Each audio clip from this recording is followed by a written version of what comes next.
From KALB, this is a First Alert forecast.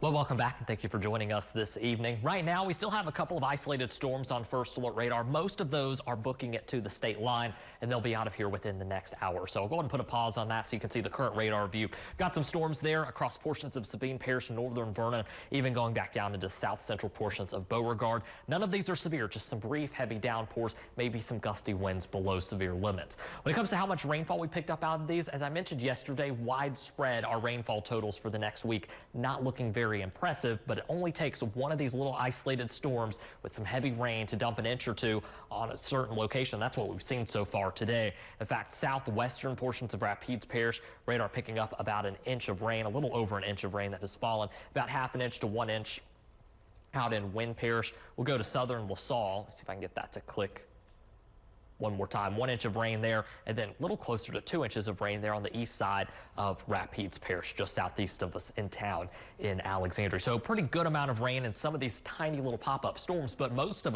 the area stayed dry today. Now, as we go throughout the rest of the night tonight, things expected to stay relatively dry and pretty quiet. As we head into the afternoon tomorrow, not going to entirely rule out the chance for a pop-up storm. I'll keep it at about 10%. I really think most of it's going to hover closer to the coast as opposed to us here in central Louisiana. When it comes to our temperatures, and they're still pretty warm, I do think we'll see a cool down in about a week or so.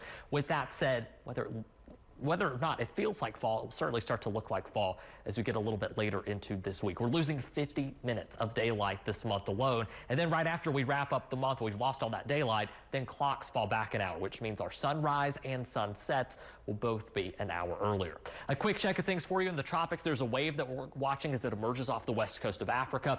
I'm leaning toward not being super concerned about this. I think it'll more than likely stay out at sea, but we'll be watching it nonetheless and give you the first alert if it kind of deviates from that track. Then you'll notice the second wave a little closer to home there near the state of Florida, expected to move into the Gulf. Here's what I want you to know, though, about that wave that's going to be moving into the Gulf. Whether it becomes tropical in nature or not, or organized, the impacts are really going to be the same for us and even those along the coast. It's going to bring some rain, no real major impacts. This is what I've been giving you the first alert to as we head into the weekend.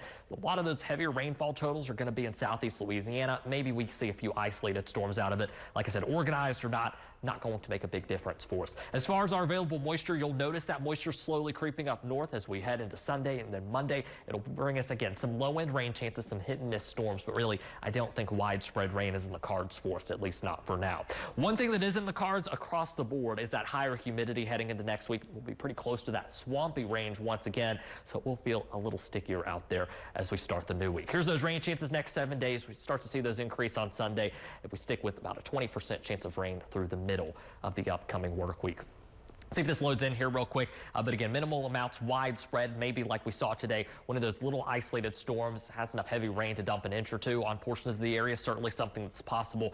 But again, widespread rainfall, something that's not expected as we head into the next week. Temperatures going to start climbing back closer to 90 by the time we get to the middle of next week once again. But I do think we might be in for a bit of a treat as we head toward the end of next week. Maybe lows next Thursday night into Friday back into the low and mid 60s. Of course, we'll be watching that. We'll give you the first alert as that forecast evolves. But there's your 7-day forecast. Again, low-end rain chances starting on Sunday and continuing through the middle of the week with things looking a little drier by the end of next week. Yeah, it looks like a nice week. And you were talking about the shorter days. I've noticed it already that we're getting the earlier sunsets. Me too. I miss now going outside after Louisiana latest, and it's already starting to look a little dark out there. It's been very noticeable these past couple of weeks. Yeah, you're right. Thank you, Jake.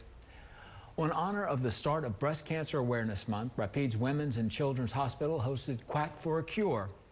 1 in 8 women will be diagnosed with breast cancer. Community members were invited to join in on raising awareness for breast health by writing personal messages of love, strength, and encouragement on pink ducks that were placed in the fountain of Rapides Women's and